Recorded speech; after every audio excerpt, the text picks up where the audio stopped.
Right, you have to look at me for me to explain noses. All right, so if you're looking at your picture or you're looking in a mirror, something that I notice people do a lot is they'll draw really, really tiny noses or really, really long noses, or their noses look like J's or pointy beaks. So some spacing things first that have to do with proportions.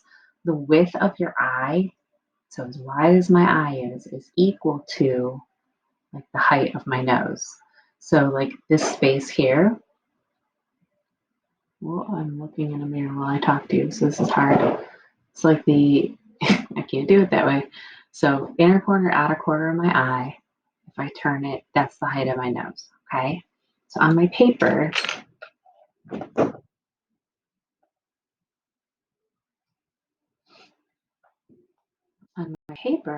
what you can do is you can find that space with your hands, or if that's tricky, you can use the edge of a paper again. So if this is the edge of my eye, the width of my eye, if I turn it, that tells me about where my nose is going to be. So remember in the beginning how I said these lines will tell you about where your nose is going to be? So my nose is going to be a little bit higher. Again, these lines are suggestions for proportions. They're not exact. So my nose is going to end up here. And the other thing I want you to think about, sorry, I forgot to tell you this. I'm upside down, I'm sideways. Nope, there.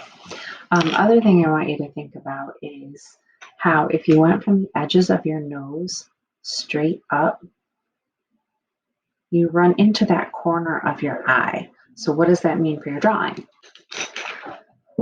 That means that the edges of your nose,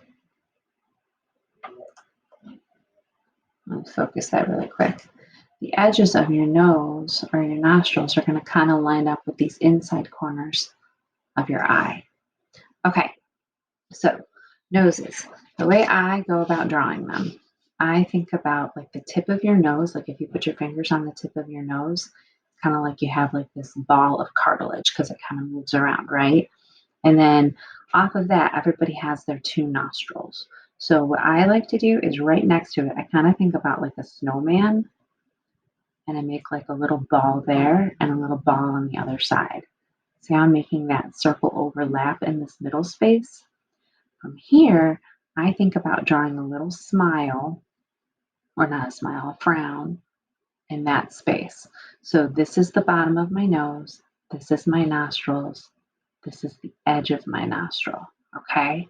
So on my paper here, let me erase my line. Okay, so I want my circle for my nose, tip of my nose to be right about here, okay?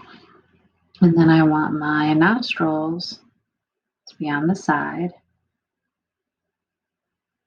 okay? Then in this little space in here, I want to kind of make like a little frown. So now I have the bottom of my nose. I'm making these lines really dark so you can see, but you want to make yours light. And then this little edge line here of my nostril and this little edge line here. So remember, we use lines, but then we get rid of what we don't need. So those are lines that I need to draw, but then I don't really need them anymore. So I'm going to erase them, and I'm left with kind of like the bottom of the nose. Now your nose comes off of your face, it projects.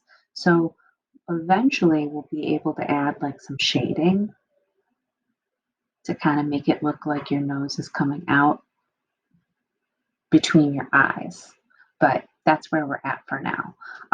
I just don't want anyone getting in the habit of drawing like these big dark like boogers looking like they're coming out of the nostrils. This is all so dark to lighten it up a little bit. Sometimes people have like a bigger, like a rounder tip at their nose. Sometimes it's more narrow. Everybody's going to kind of end up with a little bit of shading underneath their nose, and that's going to help really make their nose pop later. All right, on to the lips. Good luck drawing noses.